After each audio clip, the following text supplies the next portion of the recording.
I was not sentenced in a courtroom. There were no raised voices, no dramatic condemnations, no final pleas echoing through a hall of justice. My fate was decided in a records annex beneath the prison manufactorum, a place where the ceiling dripped condensation onto rusted cogitator banks, and the air smelled of mildew, candle wax, and old ink.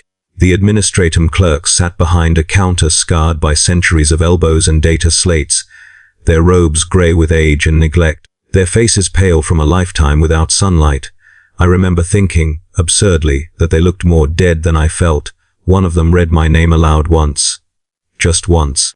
It was spoken incorrectly, clipped and flattened into something unrecognizable, and then it was gone, replaced by a designation number scratched onto a parchment docket already stained with fingerprints and grease.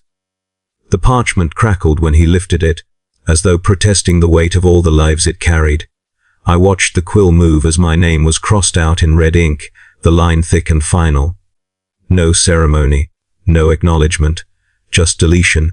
They spoke in the language of quotas and tallies, of redistribution and labor optimization. I was no longer a man who had stolen ration chits to survive. I was an excess unit, a surplus body reassigned to meet an off-world requirement. One clerk muttered a catechism under his breath as he pressed a seal into hot wax, the smell sharp and sweet, like incense left too long near a flame. Another stamped the docket with a sigil I did not recognize. The wax was dark, almost brown, and flecked with something fibrous that caught the light. Hair, perhaps, or worse, argent transfer, one of them said, without looking at me. His voice was thin, reedy, the voice of someone who had not raised it in decades. Unlisted destination. Special tithe. The words meant nothing to me then, but they carried a weight that pressed down on my chest until breathing became work. I had heard of transfers, penal legions, off-world labor camps, even servitor processing, but this was different. There was no category I could place it in, no familiar cruelty to brace myself against. The unknown was worse than any known punishment. They led me out through a side corridor used for processing livestock shipments. The floor was scored with gouges where crates had been dragged, and the walls were lined with devotional plaques reminding us that suffering was service. I tried to read them as we passed, clinging to the words like a drowning man to driftwood, but the guards moved too quickly. Their boots rang against the metal decking, each step echoing with institutional finality. In a preparation chamber lit by flickering lumen strips, they ordered me to kneel. The floor was cold, and something sticky clung to my knees. A servo arm descended from the ceiling with a whining hiss and shaved my head down to bare skin. Clumps of hair fell into a grate, disappearing with a wet sound. Another device pressed heated metal against my fingertips. The pain was sharp and immediate, the smell unmistakable. When it was done, my fingerprints were gone, replaced by smooth, blistered flesh. I screamed then, not from the pain alone, but from the understanding of what it meant. Without fingerprints, without a name, I could not exist in any system that mattered. A third clerk entered, carrying a slate and a small brass icon. He recited my new designation slowly, solemnly, as though it were a prayer for the dead. Each syllable was precise, sanctified by repetition.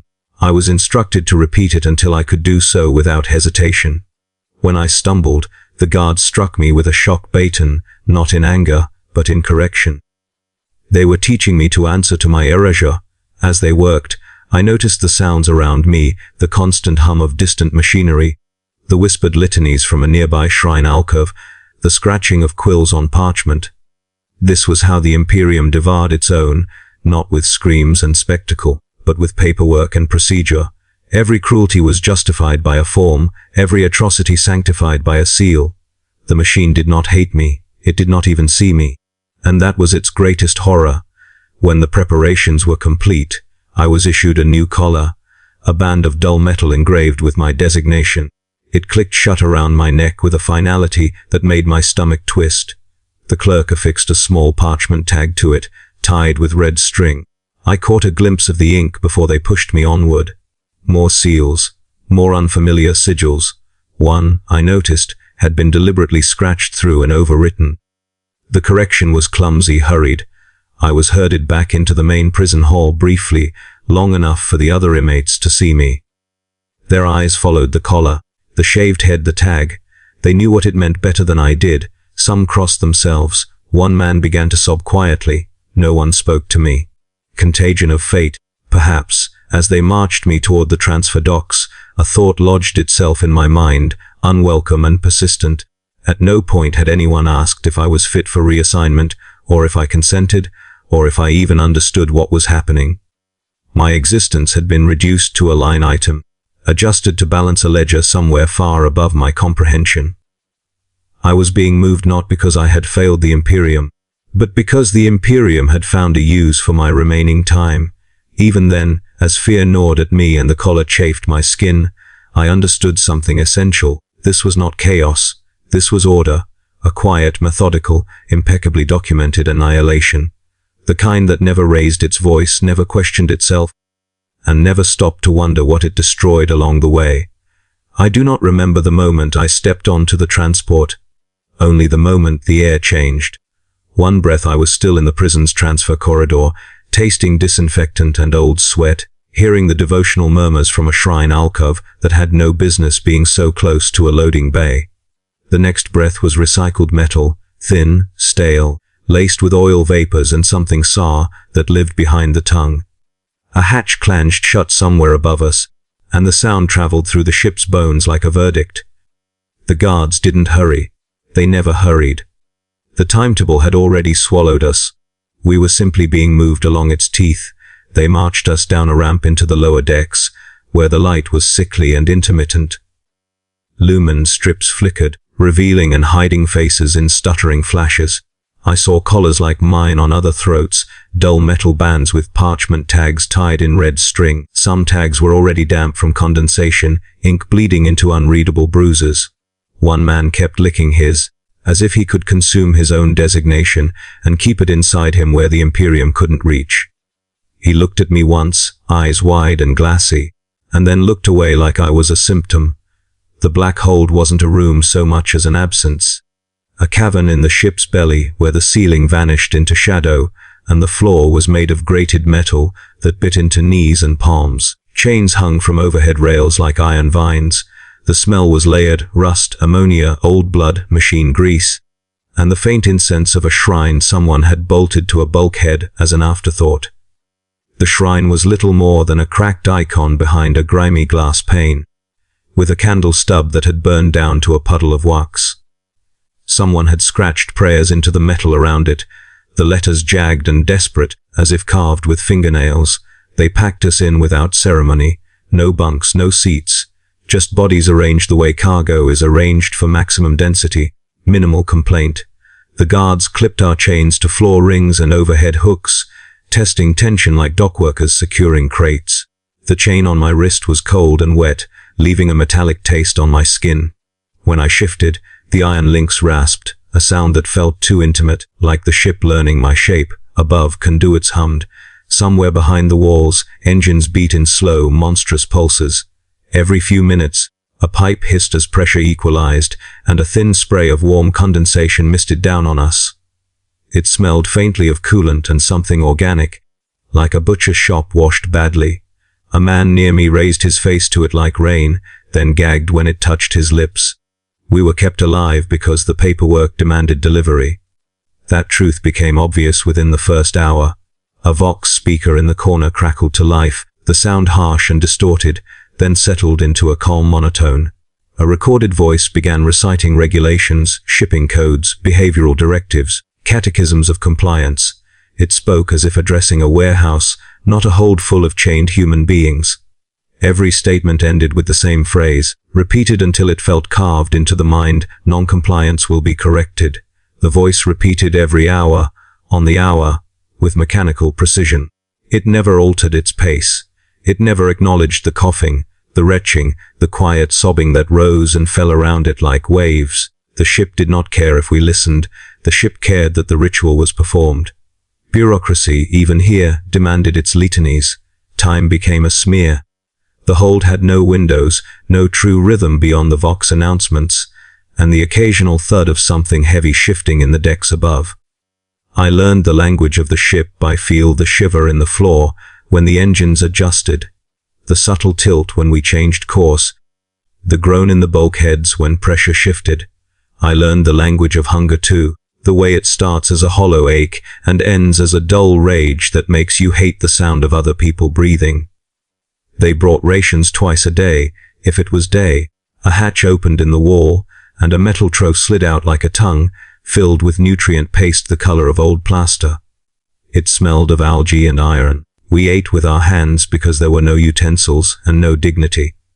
The paste stuck to teeth and gums, and once it dried it became like chalk. Water came from a pipe that dripped slowly into a dented basin. The drip had a rhythm that lodged in my skull. Sometimes it stopped entirely, and we stared at the pipe as if hatred could coax moisture from metal. When someone collapsed, the guards did not rush. They stepped over the fallen body and checked the collar tag.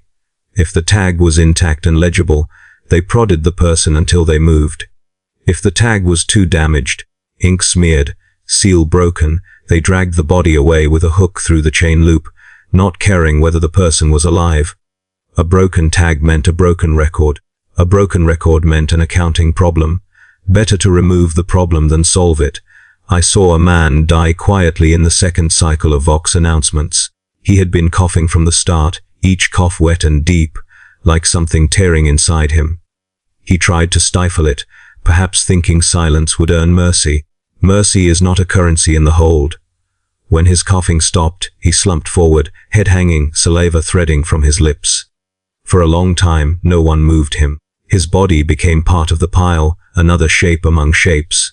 The Vox speaker continued reciting regulations over his cooling back. I confess that I envied him, not because death was kind, but because it was an end. In the hold, everything else was continuation, pain continuing, hunger continuing, the grinding indifference continuing. The idea of finality became a comfort I was ashamed to crave. The guards came eventually, their boots clenching, their lamps swinging like small suns. They spoke to each other in the casual tone of men discussing inventory. Special tie the batch, one said, glancing at our collars. Honored patronage, they said. Patronage, the other repeated, with a humorless snort. As long as the seals match, that's what matters. They did not look at our faces. They looked at tags, at codes, at the red string tying us to our administrative fate. I watched the way one guard's glove left greasy fingerprints on a parchment tag, and I thought about how easily ink could smear, how easily a life could become a paperwork error. The fear of becoming unrecorded was almost worse than the fear of what awaited. In the Imperium, to be unrecorded is to be free only in the way a corpse is free. At night, if it was night, whispers moved through the hold. Not conversation, not comfort, more like the shifting of rats in the walls, the passing of contaminated air. People tried to guess where we were going. Penal Legion, mine, processing. None of the guesses fit the tone of the guards' voices when they said, special tithe. None of the guesses explained the extra seals on our tags, the unfamiliar sigils that looked scratched rather than stamped. One woman near the shrine icon muttered prayers continuously, her lips cracked and bleeding. She spoke of the Emperor's light, of duty, of redemption through suffering. But even her prayers sounded thin in that place, swallowed by the ship's hum.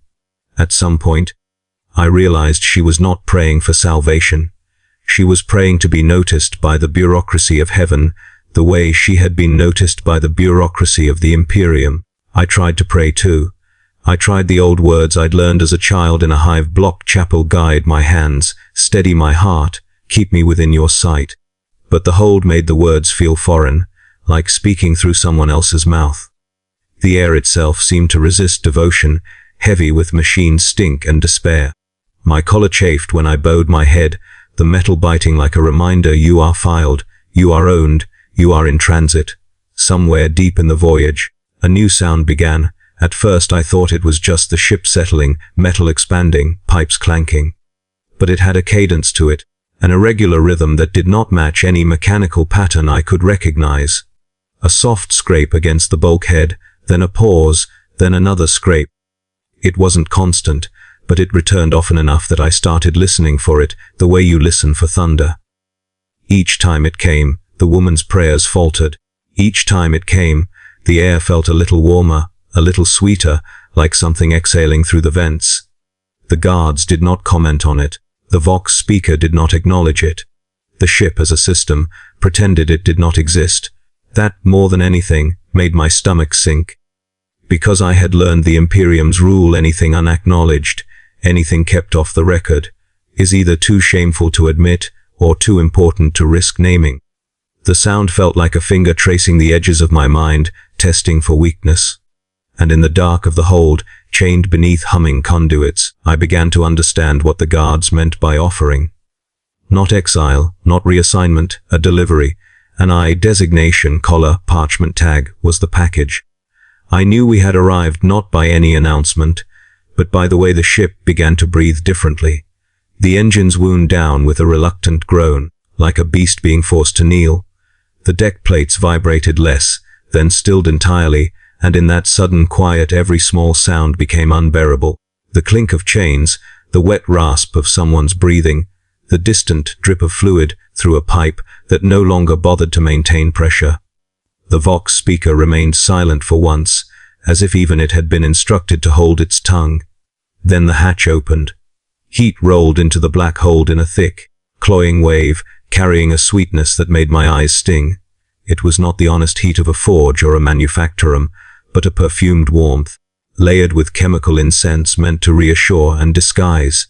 Beneath it lurked something older and more intimate, the smell of dried blood, of skin long separated from the body, of offerings left too long in a sealed room. My stomach twisted as the scents tangled in my throat. "On your feet," a guard barked, though none of us needed encouragement. The chains were unclipped with brusque efficiency, hands never lingering, eyes never meeting ours. We were assets in motion now, not inventory in storage. That subtle shift was somehow worse. They marched us out into a docking concourse that had once been a shrine station. I could tell by the architecture, the high arched ceiling, the alcoves where statues had stood, the faded murals of saints whose faces had been scrubbed away by time or deliberate neglect. Lumen globes hung from chains overhead, their light uneven and sickly yellow. Shadows pooled in corners where no light seemed willing to go. The first thing I noticed was the candles. They were everywhere, on railings, on crates, clustered around shrine remnants and Vox terminals alike. Hundreds of them, maybe thousands, all burning with small, guttering flames. And yet, as we passed, the flames flickered violently, shrinking as if starved of air, some snuffing out entirely, without any breeze to justify it. Wax pooled and ran like tears down metal surfaces, leaving pale trails that hardened quickly in the heat. One man behind me whispered a prayer when he saw that. The guard struck him across the mouth with a gloved hand, not hard enough to break teeth, just enough to remind him that prayer here was not his privilege. We were herded past a shrine days that had been converted into a checkpoint. Officials stood there in robes of off-white and grey, their fabric stiff with age and grime. Their faces were hidden behind cracked porcelain masks painted with stylized expressions of calm devotion. Some masks had chips missing, revealing skin beneath, sallow, sweating, human. The contrast made my skin crawl. It was as if they wore serenity the way one wears protective gear. They checked our tags one by one, gloved fingers careful not to smear the ink. Each tag was examined under a lumen wand, seals inspected for tampering, sigils compared against a slate held close to the chest like a sacred text. When a tag passed inspection, the official would nod once and mark something on the slate. When it didn't, when ink had run too much, when wax had cracked, they frowned and made a different mark. I did not see what happened to those people. I only heard the sound of a side hatch opening, then closing again, and I did not hear footsteps return. As I waited my turn, I noticed the bulkheads. They were covered in scratches, not the random scarring of wear and tear, but deliberate marks carved into the metal, spirals, hooks, crude symbols that made my eyes ache if I stared too long. Some were layered over others, generations of desperate etchings competing for space. Among them were words, or attempts at words, prayers that twisted halfway through into nonsense, names crossed out violently, pleas that ended in jagged lines where the writer had either been interrupted or lost the will to continue. I felt a strange, irrational urge to add my own mark, to carve proof that I had been here, that I had existed before whatever came next. The urge terrified me. It felt like the first step toward surrender. When my turn came, the official held my tag up close to their mask. For a moment, the cracked porcelain face was inches from mine, and I could see moisture beading along the fracture lines, hear the shallow breathing behind it. The official's hands trembled slightly as they compared the seals. I wondered if they were afraid of making a mistake, or afraid of making the correct decision. Designation confirmed, they said at last, voice muffled and oddly reverent. They passed my docket to another official, who signed it with a quill that scratched too loudly in the still air. The ink looked thick, almost syrupy, and when the quill lifted, a thin thread stretched between nib and parchment before snapping. I had the unsettling thought that it wasn't ink at all. Documents changed hands again and again, each transfer accompanied by a nod, a stamp, a murmured litany. It was bureaucracy elevated to ritual, administration masquerading as worship. Every signature felt like a nail driven deeper into something unseen. That was when I heard the laughter. It wasn't loud. It didn't echo. It slipped into the concourse like a draft through a cracked seal, warm and intimate and utterly wrong. It did not come from any one throat.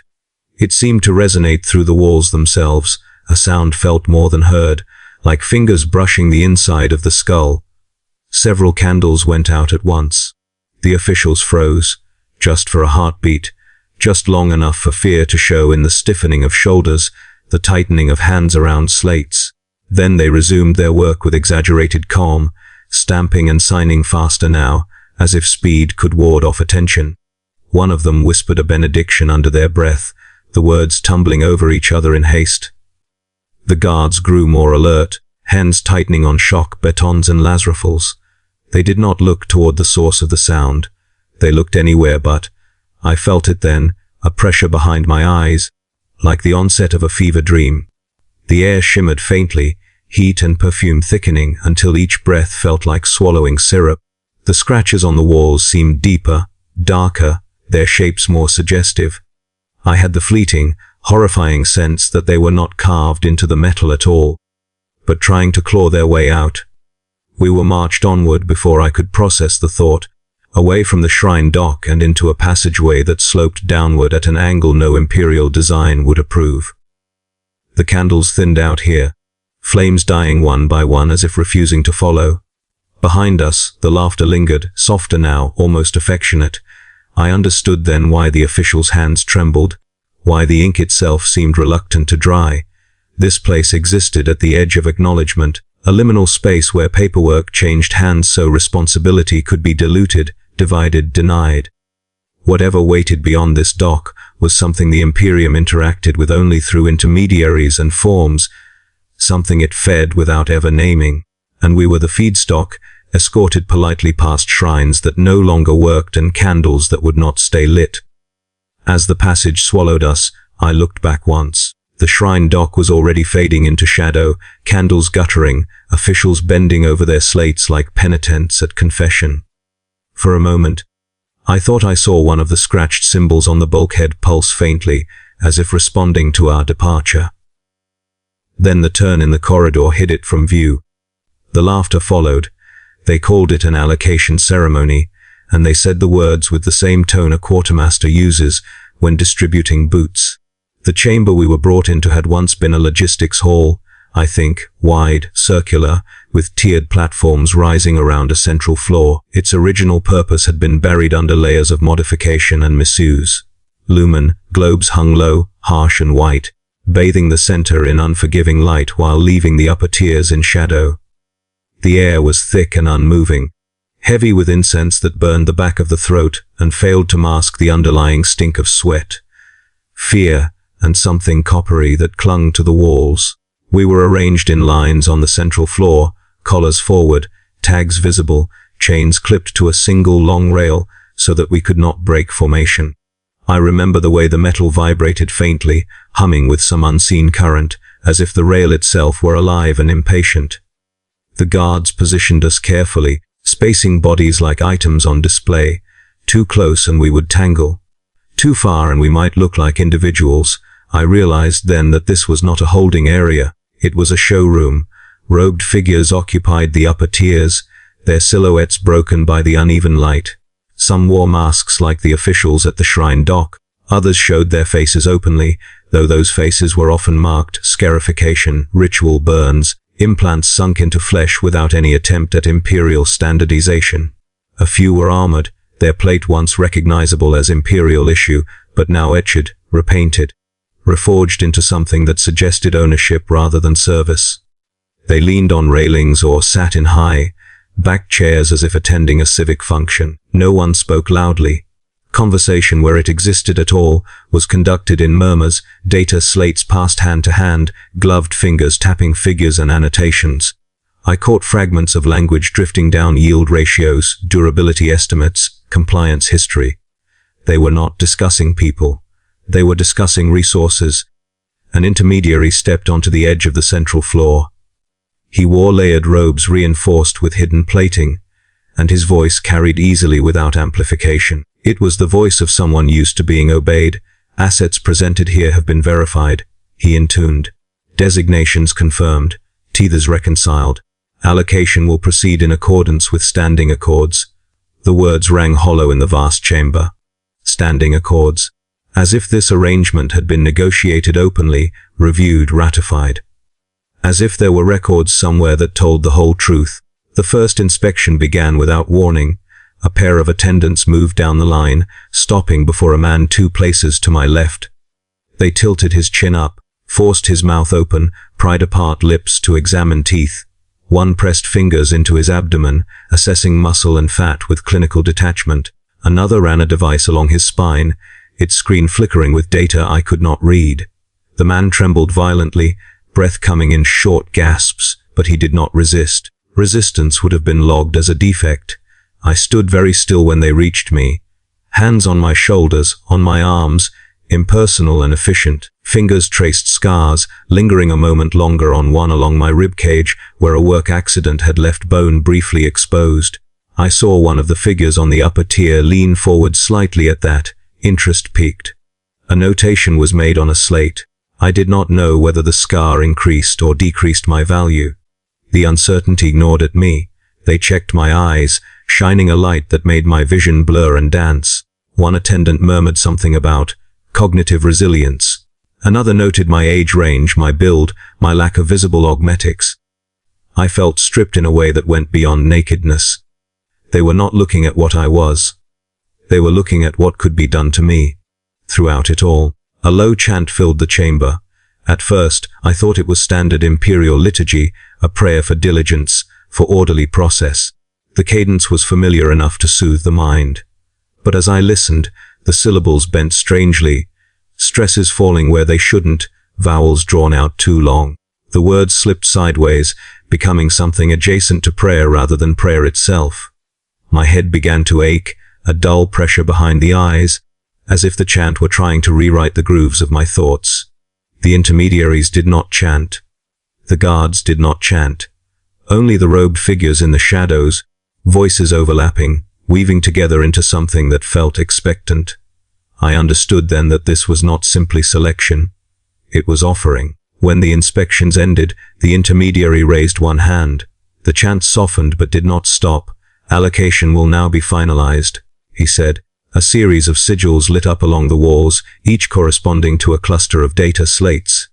The robed figures gestured, subtle movements that triggered changes in the glowing symbols. I could not see the logic of it, only the result, lines of light shifting, intersecting, resolving into patterns that made my stomach twist. Somewhere in that abstract dance, my fate was being calculated. One by one, designations were called. When a number was spoken, a guard would unclip that person from the rail and escort them toward a side passage. Some went quietly, faces blank. Some cried out, begging, bargaining, promising service and loyalty to anyone who would listen. Their pleas were ignored, not out of cruelty, but out of irrelevance. Their allocation had been approved. That was the end of discussion. With every name, every number, the chamber felt emptier, heavier. The chant grew more insistent, the words less recognizable. Candles set into the walls guttered and flared, wax dripping faster now, pooling on the floor in thick, uneven layers. When my designation was called, there was a pause. Just a fraction of a second longer than the others. I felt it like a held breath. A different sigil flared on the wall, one I had not noticed before. It burned a darker color, red veined with black, and the light around it seemed to dim in response. A hush fell over the chamber, the chant faltering before resuming at a lower pitch. The intermediary inclined his head, not toward me, but toward the upper tier. "Allocation accepted," he said. The guard who came for me did not meet my eyes. He tightened his grip on the chain and led me away, past the other lines, toward a passage that sloped downward into shadow. As I walked, I felt the weight of attention settle on my back, not like a gaze, but like a hand pressing between my shoulders, guiding me forward. The silence that followed my removal was absolute. No scream could have filled it. No protest could have broken it. The absence was total, as if the chamber itself were acknowledging that something irrevocable had just occurred. As the passage swallowed me, I understood the true horror of what had happened. My fate had not been decided by passion or hatred or even malice. It had been approved, logged, sanctioned by seals and signatures and standing accords that allowed everyone involved to believe they were still loyal servants of a greater order. I had been chosen, and whatever that meant, it was worse than being discarded. They led me away alone. The others, those not yet allocated, those already taken, fell behind a turn in the corridor, swallowed by sanctioned routes and recorded pathways. My passage sloped downward at an angle that made my knees ache, the floor subtly uneven as if laid in haste or warped by age. No lumen strips marked this way. Instead, small recessed lights glowed dimly at ankle height, casting long, distorted shadows that clung to the walls like stains. I knew with a certainty that settled cold in my gut that this corridor did not exist on any official station blueprint. The air changed again as we descended. It grew warmer, thicker, carrying a dampness that coated the inside of my mouth. Every breath tasted faintly of iron and old incense, layered over a sour undertone that reminded me of meat left too long in a sealed container. The walls sweated condensation, droplets forming and sliding down in slow, viscous trails. When my shoulder brushed one, it left a smear that felt oily against my skin. The escorts walked ahead and behind me, 4 in total. Their armor had once been imperial pattern, that much I recognized from countless propaganda murals and training manuals. But it had been altered, repurposed. Aquilas had been filed down or cracked through. Purity seals hung in tatters, overwritten with symbols I did not recognize. The metal bore scars not from battle alone, but from deliberate cutting, gouges made to expose underlying layers, as if the armor itself had been flensed and remade. They spoke to me as we walked. Not threats, not orders shouted for intimidation.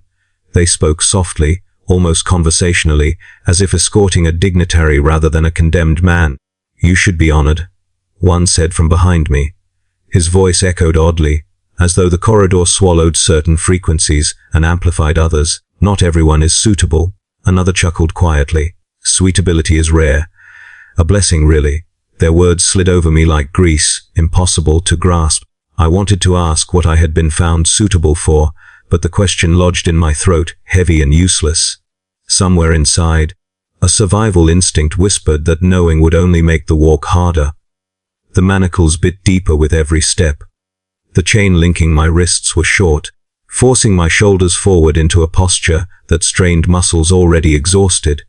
When I stumbled, the guard behind me tightened the chain, not enough to drag me, just enough to remind me that balance was a privilege they controlled.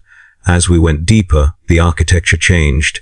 Imperial corridors favor symmetry, straight lines, reassuring repetition. This place did not. Passages curved subtly, never quite forming perfect arcs. Doorways were irregular, some taller than regulation, others too narrow, frames warped as if bent by heat or pressure. Many doors were welded shut from the outside, thick seams of metal running along their edges. I could hear things behind some of them, scratching, a low murmur like distant chanting, the thump of something heavy shifting its weight. Vents lined the upper walls, grills rusted and bent, warm air pulsed from them in uneven breaths. Once, as we passed beneath one, I felt something brush my hairless scalp, a brief, deliberate touch. I flinched violently, but the guards did not react. Either they hadn't noticed, or they had and found it unremarkable. The floor began to vibrate with a slow, steady rhythm, not mechanical, not quite.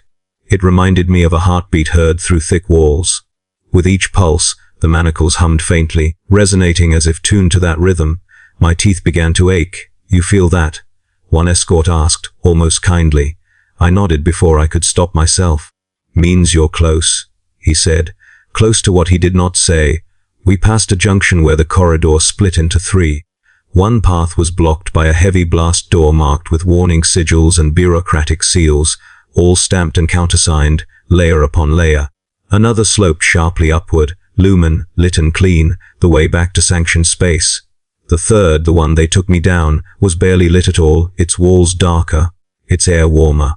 The seals at its entrance had been deliberately scratched through, not removed, just violated.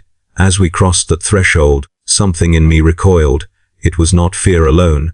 It was recognition.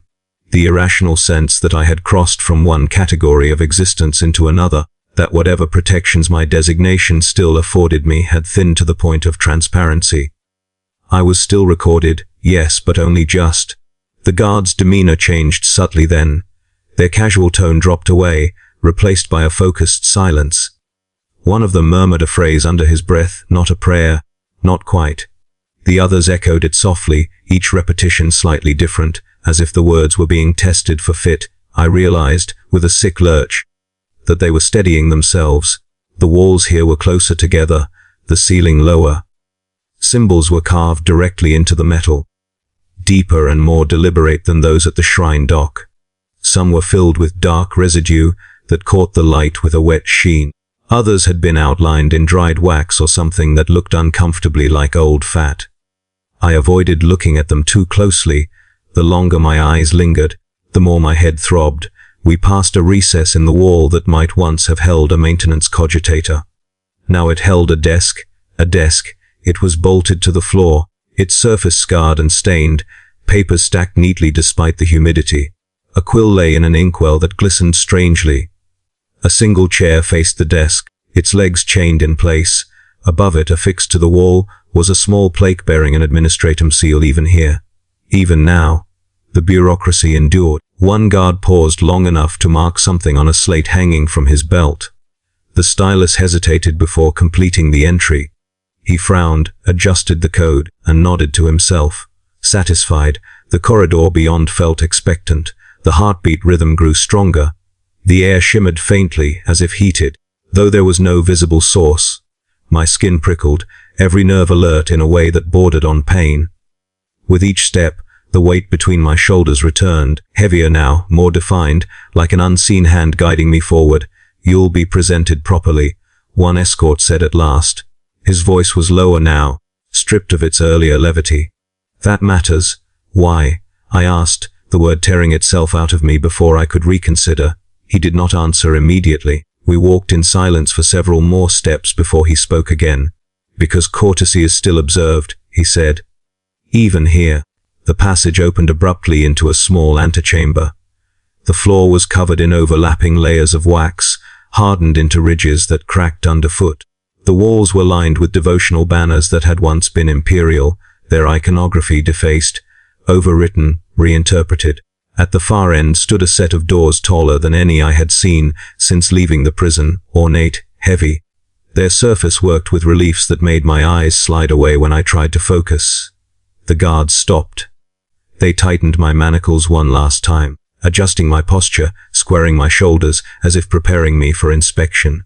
One brushed imaginary dust from my sleeve. Another straightened the parchment tag on my collar so that it faced forward. "Be still," he said. "Be respectful." The doors loomed before me, faint light leaking from the seams, carrying with it that same sweet, suffocating scent I had first tasted at the shrine dock, stronger now, undeniable. Behind those doors waited the reason for the unregistered halls, the scratched-out seals, the trembling hands and hurried signatures. Behind those doors waited the answer to why I had been chosen. The doors began to open. I did not see the one they served all at once. The doors opened inward without a sound, heavy slabs of worked metal parting, as if pushed by unseen hands. Warm air spilled out, thick with incense and the unmistakable stink of blood that had been exposed to heat for too long. It coated my tongue, settled in my sinuses, made my eyes water. Beyond the threshold lay a chapel, at least it had once been one. The proportions were wrong now, stretched vertically, the ceiling lost in shadow far above. Lumen, globes flickered weakly along the walls, their light swallowed by hanging banners and chains that swayed despite the stillness of the air. The escorts halted at the threshold. One unhooked my chain from his gauntlet and nudged me forward with 2 fingers between my shoulder blades.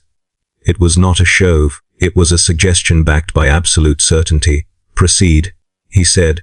The doors closed behind me with a final, resonant clang that echoed through the chapel like a tolling bell. The sound lingered, vibrating through the floor and up my legs until it settled somewhere deep in my chest. I took a step forward. My boots stuck briefly to the floor before pulling free with a wet sound. I looked down despite myself. The stone was dark and glossy, unevenly coated with something that reflected the light in dull smears. Wax, I told myself, melted candles. The lie was thin and did not hold. I heard footsteps, slow, heavy, measured. They came from somewhere ahead and slightly to my left, each step placed with deliberate care.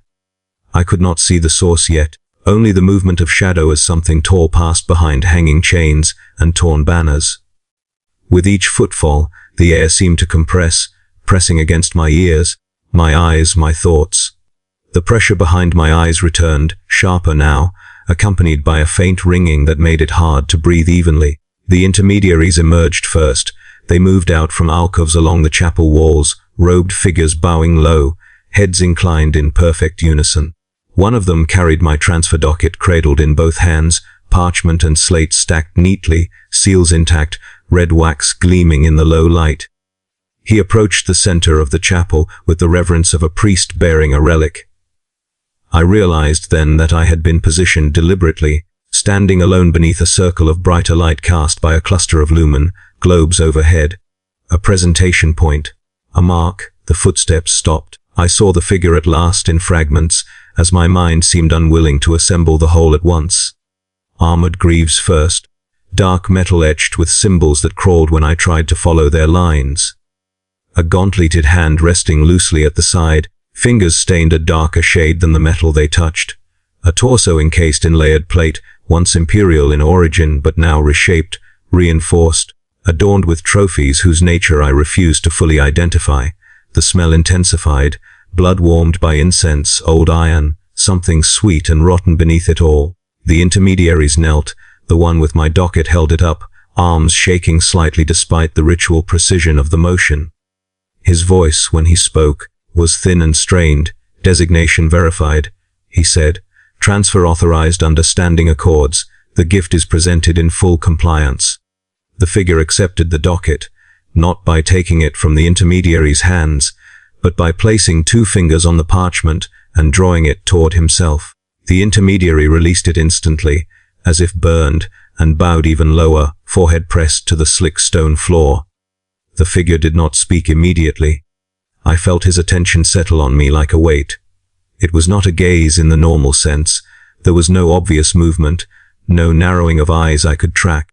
It was the sensation of being known, catalogued in ways far more intimate than any inspection in the allocation chamber.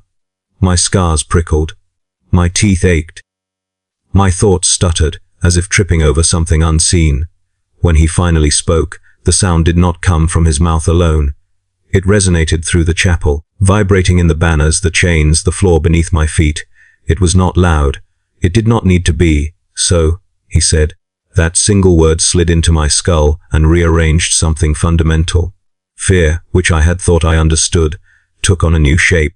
It was no longer a response to threat. It was a condition of existence. The intermediaries remained frozen, kneeling, their role complete. One of them began to tremble uncontrollably. I watched as a dark stain spread beneath his robe, soaking into the wax-slick stone. No one acknowledged it. The figure stepped closer. With each step, the pressure intensified. The light around him seemed to dim, edges blurring, as if the world itself were reluctant to fully acknowledge his presence. I became acutely aware of my own smallness, my bare scalp, my thin prison-issue clothes, the ridiculous fragility of my bones beneath skin. I wanted to kneel.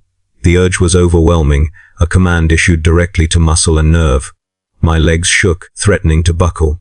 Pride had nothing to do with my resistance. It was terror, a deep, instinctive understanding that kneeling would be an acceptance I could never undo. The figure stopped an arm's length away. I could see more now. The helm was removed, though what lay beneath did not bring relief. His face bore the marks of long devotion, scar tissue layered over scar tissue, ritual cuts healed badly, eyes too bright in the low light. When he smiled, it was not cruel, it was satisfied, a suitable offering, he said almost thoughtfully. He reached out, not to touch me, but to adjust the parchment tag on my collar, straightening it with the same care a clerk might use when aligning a document for filing. The intimacy of the gesture made my stomach churn. Acknowledged, he continued. Accepted. The word echoed, and I felt it settle into me like a brand pressed against the inside of my chest. One of the intermediaries exhaled shakily, relief flooding his posture. Another whispered a benediction, voice cracking. They had completed their duty. Whatever came next was no longer their responsibility. The figure turned away from me then, as if my presence were already resolved, my purpose defined. He gestured once, casually, toward a side passage I had not noticed before, its entrance hidden behind hanging banners. Prepare the record, he said. The command was not directed at anyone in particular. It did not need to be, as attendants hurried to obey, as quills were readied and ledgers opened on surfaces that had no business holding them. I stood alone in the center of the chapel, my fate sealed not by rage or spectacle, but by a gesture that mocked imperial ritual with perfect familiarity. I understood then what I had been reduced to, not a prisoner, not a sacrifice, a token, proof of loyalty exchanged between powers that wore the trappings of order and authority, payment rendered in flesh and fear, a pleasing cruelty, documented and approved. The figure glanced back at me once, eyes lingering with something like anticipation. You will be useful, he said. The words were calm, certain, final, and in that moment, as the chapel's shadows seemed to lean inward, I realized that fear was no longer about what might happen to me. It was about how much of me would remain when it was done. They did not drag me from the chapel. That, in retrospect, was the most unsettling part. I was guided, hands on my elbows, firm but almost respectful, through the side passage the figure had indicated. The banners parted as we passed, brushing my bare scalp with stiff, wax-crusted fabric. The attendants who escorted me wore no insignia I recognized. Their faces were uncovered, but expressionless, eyes unfocused as if trained to look through what stood before them rather than at it. I wondered, briefly and uselessly, how long they had been here. Whether they still remembered a time when this place was not theirs. The passage led into a chamber that felt wrong the moment I crossed its threshold. It was brightly lit, too brightly. Lumen panels embedded in the ceiling cast harsh, white light that left no shadows to hide in. The walls were tiled in pale stone veined with dark stains that had soaked too deeply to be scrubbed away. The air was hot and dry, smelling of scorched metal, antiseptic and bile. Somewhere nearby, machinery whined at a constant pitch that set my teeth on edge. This was not a place of worship. This was an office. Desks lined one wall, heavy and utilitarian, their surfaces crowded with ledgers, slates, and stamped forms stacked in careful order. Quills rested in holders beside ink that glistened too thickly. Seals lay arranged by size and symbol, each one cleaned and ready for use. On the opposite wall hung hooks, clamps, and restraints, tools that would not have been out of place in a slaughterhouse or a surgical theater. Between the two, a single reinforced chair sat bolted to the floor. The attendants positioned me in it. Cold metal restraints closed around my wrists, ankles, chest, and forehead with mechanical precision. Each lock clicked shut in sequence, the sound crisp and final. I tested them instinctively. They did not move. The chair vibrated faintly, as if responding to my presence, or perhaps sensing with something deeper in the structure.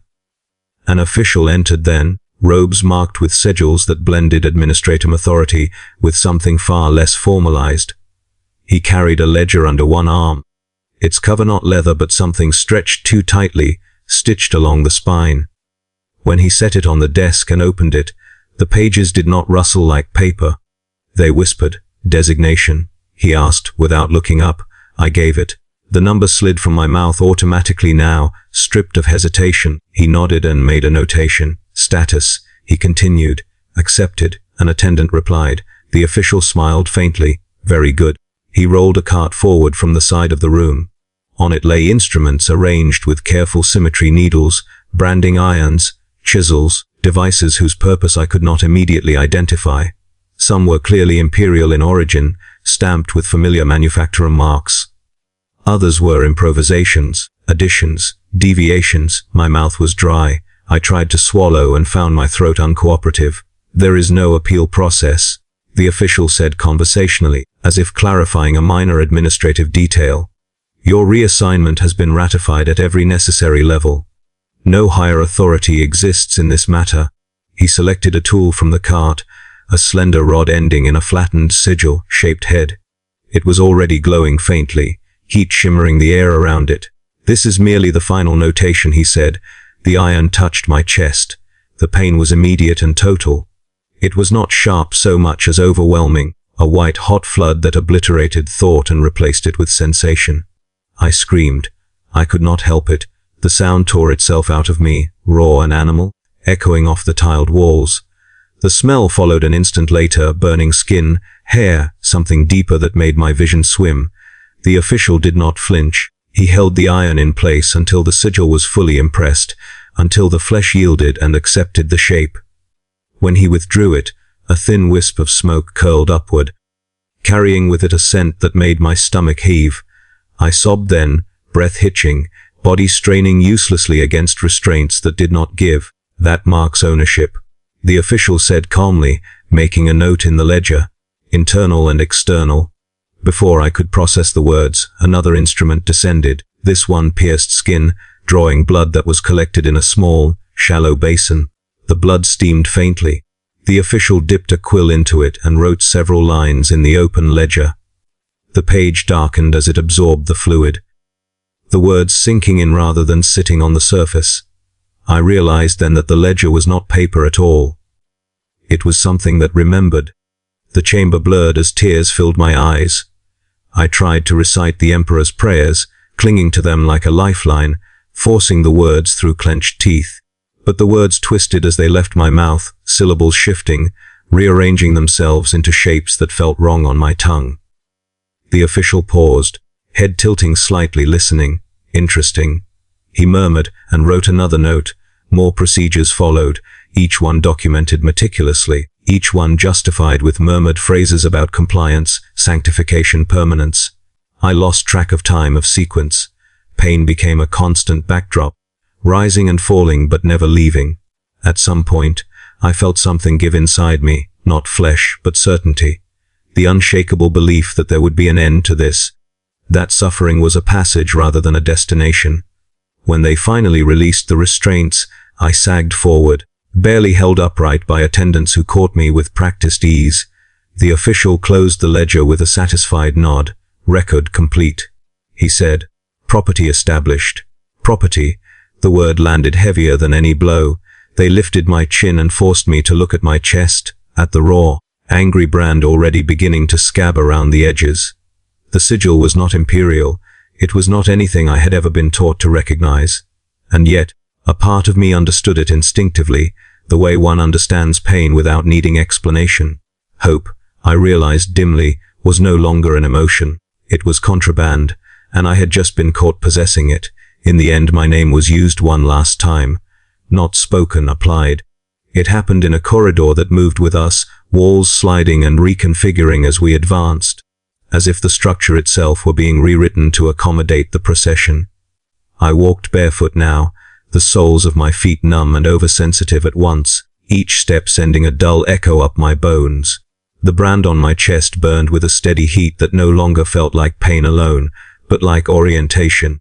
An internal compass aligned towards something I did not want to face. The attendants did not restrain me anymore. They didn't need to. Whatever resistance I had left was administrative only, a formality yet to be struck through. We passed through zones of activity that blurred together. Armories where weapons were anointed with oils that smelled like spoiled incense. Preparation chambers where chanting servitors calibrated devices they no longer understood. staging halls where armored figures stood in ranks, their silence heavier than any roar. Everywhere there were clerks, always clerks, bent-backed figures hunched over slates and ledgers, recording movements, updating tallies, stamping approvals with hands that shook from exhaustion or fear. Damnation, it seemed, required proper filing. I began to understand the scale of it then. This was not the madness of a single warlord or the excess of a lone heretic. This was infrastructure. Supply lines, compliance frameworks, a war conducted not just with blades and guns, but with forms, quotas, and carefully worded justifications. The Imperium had not simply lost these places, it had learned how to work around them. We reached a viewing gallery overlooking a battlefield already in progress. I knew it was a battlefield by the sound, first the constant thunder of artillery, the crackle of energy weapons, the distant screams flattened into a single, ongoing note of suffering. The gallery was shielded by thick plasteel and layered fields that distorted sight, but I could still see enough. Ash-choked ground, ruined hab blocks, lines of advancing figures moving with brutal purpose. Above it all, banners snapped in a hot wind that smelled of ozone and burning flesh. The figure, the champion, stood at the center of the gallery, armored silhouette stark against the carnage beyond. Around him, aides and intermediaries moved like insects, presenting reports, relaying updates, receiving nods or gestures in return.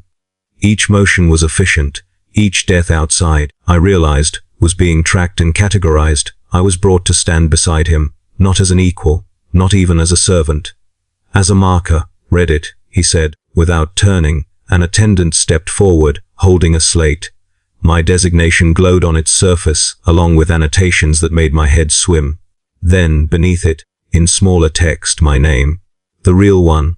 The one I had not heard since the record's annex, since it had been crossed out in red. The attendant read it aloud, hearing it spoken here, over the roar of war, beneath banners that meant nothing I had ever believed in, felt like being flayed open. For a heartbeat, memory surged, a hive block corridor, a shared ration loaf, a voice calling me in the dark. It hurt more than the brand ever had. The champion nodded once. That will do, he said. The slate was updated. My name disappeared again, replaced by a final notation. Expended, I was led away from the gallery and into the flow of the warpath. Sometimes I was made to carry things, ammo crates, relics, messages sealed with sigils that burned my fingers when I touched them. Sometimes I was made to watch, executions conducted for morale, punishments administered for failure, rewards dispensed with casual brutality.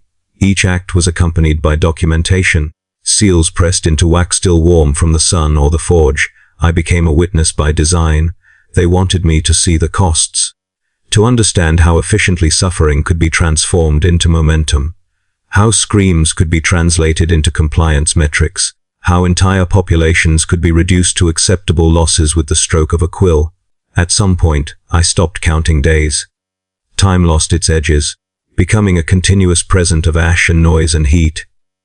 The brand on my chest cooled, then burned again whenever I was near the champion, resonating like a tuning fork struck by his presence. I learned to anticipate his movements by the way the air changed, by the sudden urgency of the clerks and the tightening discipline of the escorts. I was dragged behind his advance like an official seal pressed into wet wax, marking ruin as approved. When I collapsed from exhaustion, they lifted me and recorded the delay.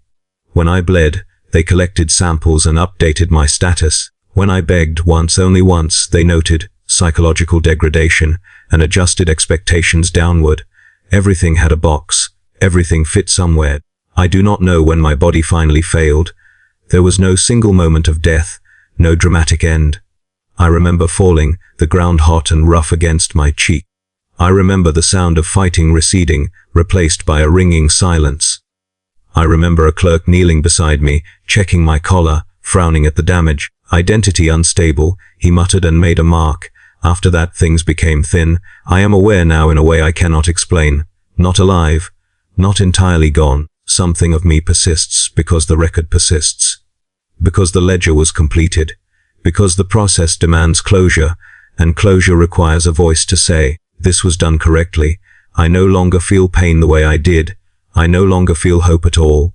What remains is obligation, the final suffocating duty of being evidence. Proof that the exchange was honored.